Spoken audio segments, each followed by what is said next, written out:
If you don't mind, like, I don't know, boundaries and stuff, but like, did you know the method that he? Of course. Yeah. And yeah. Is that something you're comfortable talking about? Yeah. Right, okay. If it's for your audience, again, please call Lifeline if any of this triggers you. 13 11 14 is the number. Okay. It's a 24-hour free counselling service to anyone around Australia. They'll pick up. There's always someone on the other side of the line. So 13 11 14, shout out to Lifeline. So on the day that he died, I came home from work. I worked in hospitality, bistro, serving garlic bread. That's the dream. The dream, like literally waiting class girl. But came home at about 9, and it was one of those really, really hot Melbourne heat waves. It was 41 degrees or something. So by 9 o'clock when I got home, it was still so hot. Yeah.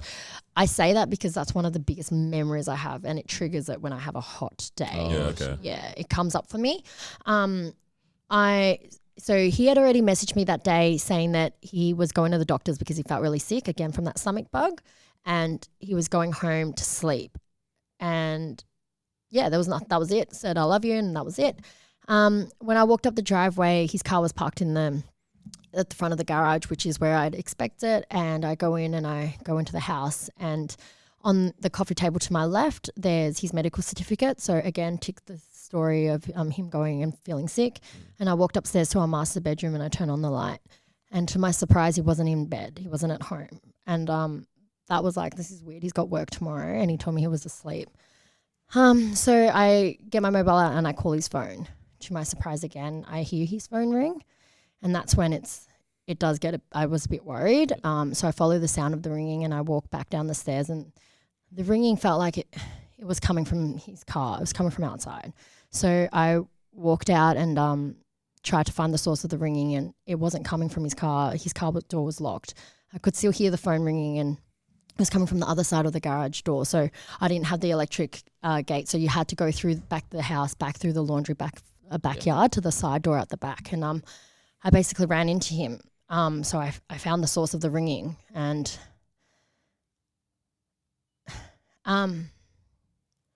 so I like, that's where I guess the blur sort of happened. Like, I don't know when the dog started barking or stopped barking. I don't know when the ambulance started coming, and the red and the blue lights. And all I remember was like being collapsed on the kitchen floor, just being like, get him down. Like, he needs to get down now. And that was the last time I sort of really saw him, because everything else was done from everyone else. Don't know what happened. Yeah. So Gus had hung himself, and probably one of the most common adolescent ways of a male to die by suicide. And so once you kick back that chair, for anyone that is contemplating stuff like that, once you kick back that chair, there is no going back, because you just can't get down. Yeah. So like, I hope that he's at peace, and I hope he found that peace. But yeah, it's still such a final. Yeah, it's just so final.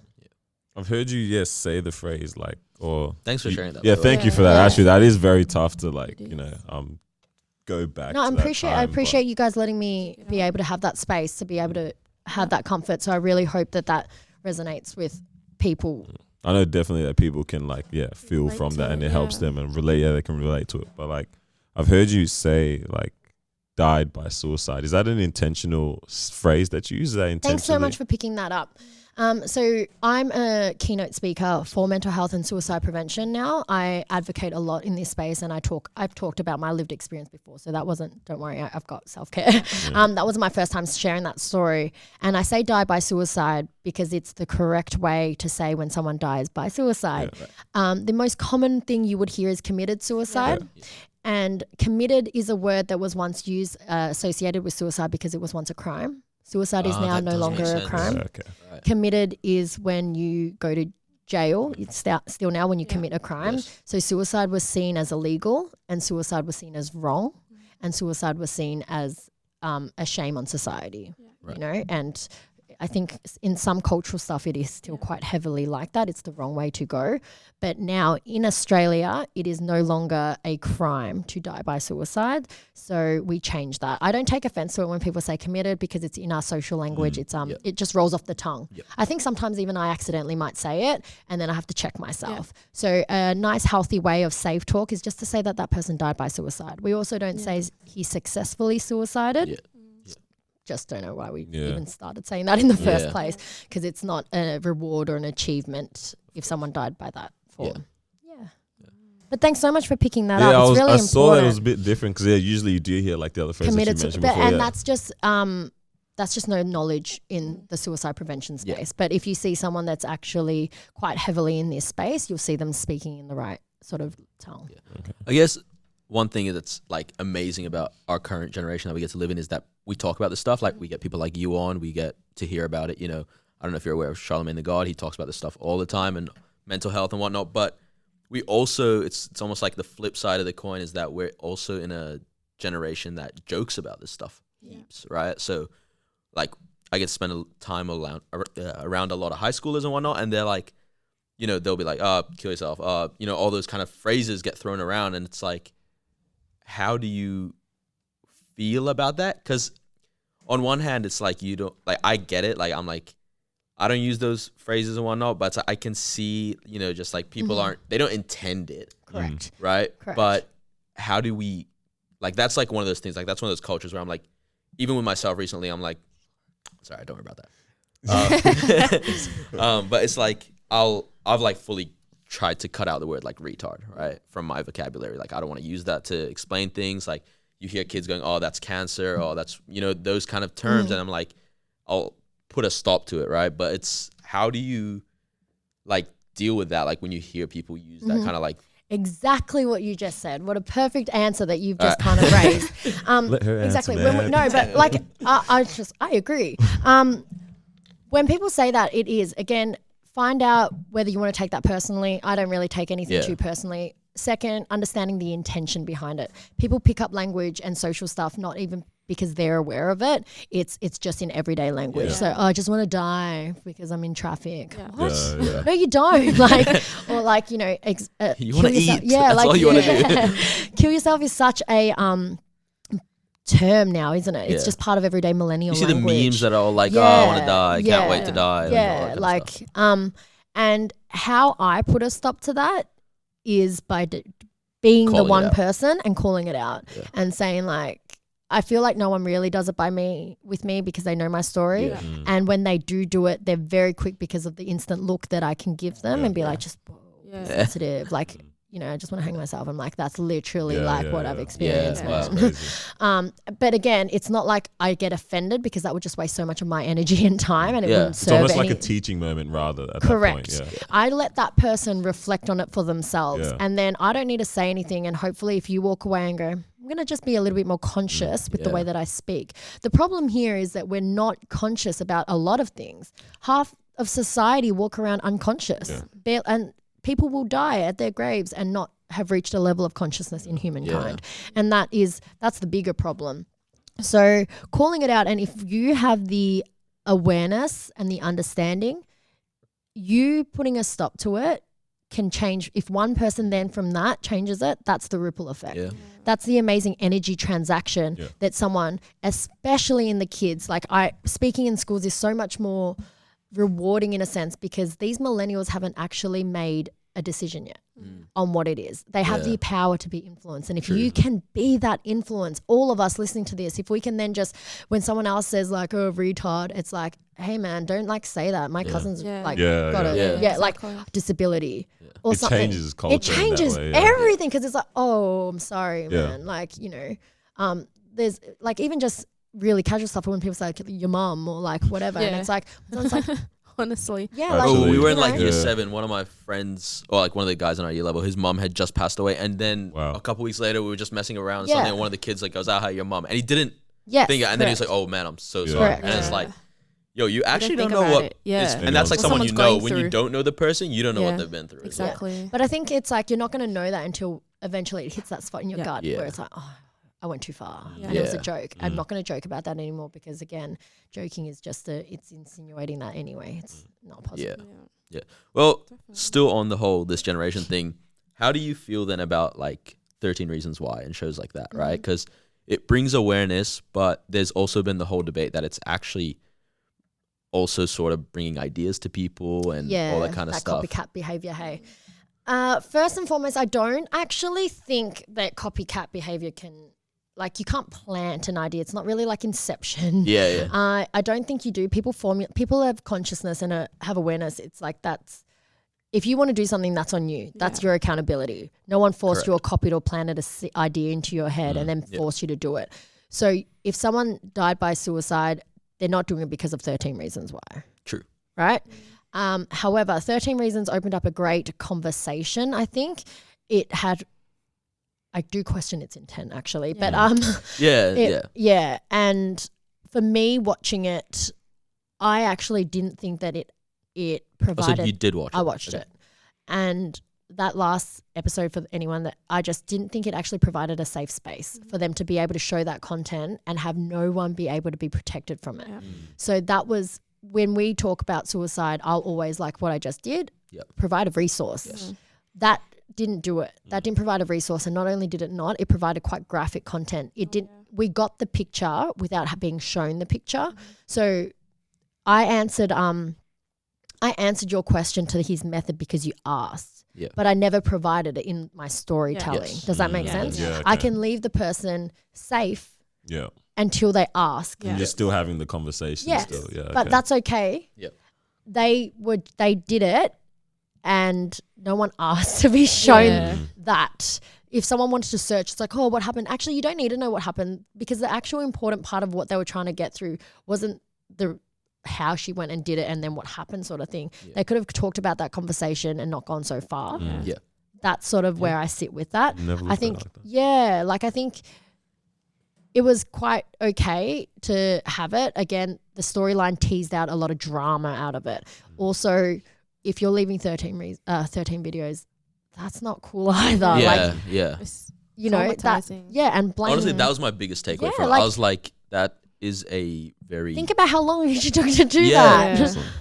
Yeah, that's like, crazy. it's a scary thing to leave behind for people to have to, You want that to be unwrap your and- legacy. Exactly. Yeah. That show was brutal. I mean, it did achieve the conversation, I guess, if that was their intent, which is, I if guess. the conversations happen, that's great. Yeah. I know you sometimes probably hear like a lot of people say like suicide is a personal decision. You know, it's obviously the individual's choice to like, you know, die by suicide, right? So I had this kind of thought process at one time. Is it almost selfish for us sometimes to like, you know, tell people like, you know, this is the way, or like kind of have these preventative measures? Is it because we don't want to go through the grief? Is it selfish to think like that? Should we leave it as a personal thing, or do we actually like advocate like for, you know, like where do you stand? I mean, obviously you are, you know, a keynote speaker and advocate for mental health and preventative measures for suicide and stuff. So I can see where your stance is, but do you see the like flip side of like, is it almost like a selfish thing on us to like try to prevent this? Like, I don't know, it's a weird question. No, it is. So are you trying know to what say? you I'm just just. said. I think she yeah, just I just want to reframe this. Yeah. Are you saying that we should not say suicide's fine? Yeah. But let them do their Do thing. you see like how like, is it also sometimes like, selfish on us like in that way? Like, is it this personal decision, or are we actually all meant to now be like standing against like, because I can see some people fight for like the other side of this debate, but some people are also like, where you're at now of like, let's, you know. Yeah. So I think the main thing again with suicide happens because people are lonely. It's an illness. So it's actually not, if someone's thinking, that's not the natural and most common way for someone to want to take their own lives. We're the only species in the world. No other animal will think about taking their own life. Everything is about survival. Every single animal you meet. We are the only species that has the highest enough level of consciousness to process something that far ahead and choose to end something sooner than our time is done. Yeah.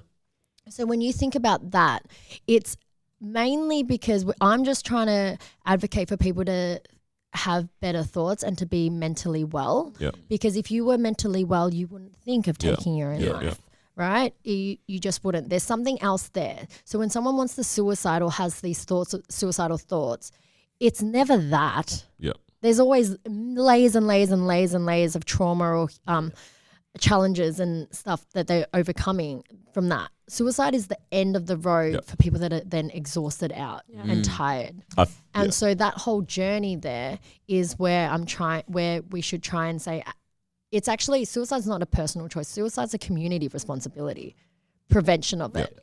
If we can all just lend a hand or smile at a stranger, or text a friend or jump on a stranger's podcast, like all of these little things is how you can help.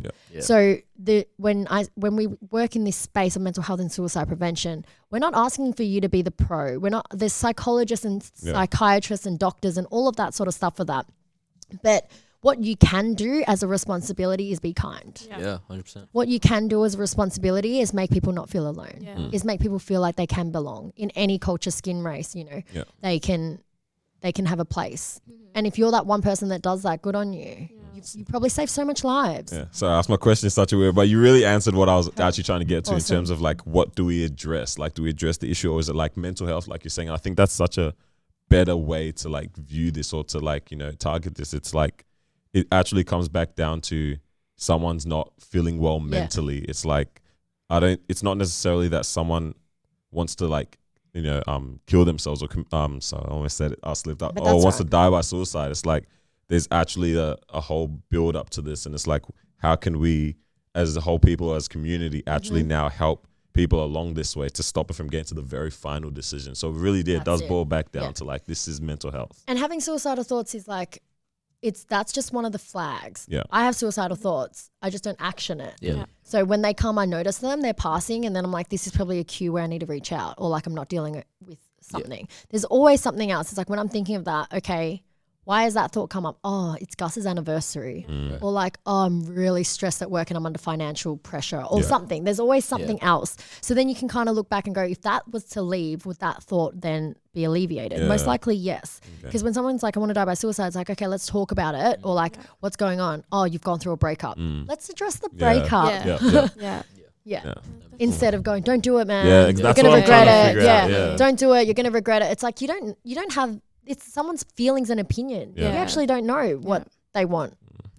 Yeah, because I guess that helps a lot of us in terms of how do we now speak to people around us who we're all going through things, or even if, you know, like maybe like attempted before in the past. It's like we actually need to realize this is a flag of something that is, you know, this is just like a symptom of something else. It's a natural, like, you know, like a system in their life, or a source. Like, that's pretty cool to look at it like that. This conversation now, like we're spending a really good chunk of it just having a conversation about it, not stigmatizing it, not being like rejecting it, not walking away because it feels uncomfortable for us. We're going ahead and having this conversation anyway. And that's where I'll walk away from this podcast and be like, I'm so empowered and I feel so good about it, selfishly and selflessly.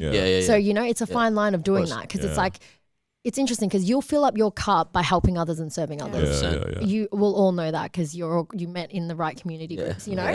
So it's being in service of others. It's lending an ear and having no judgment. If someone's like talking about it, not being quick to speak just so that you can get the conversation in, just listen.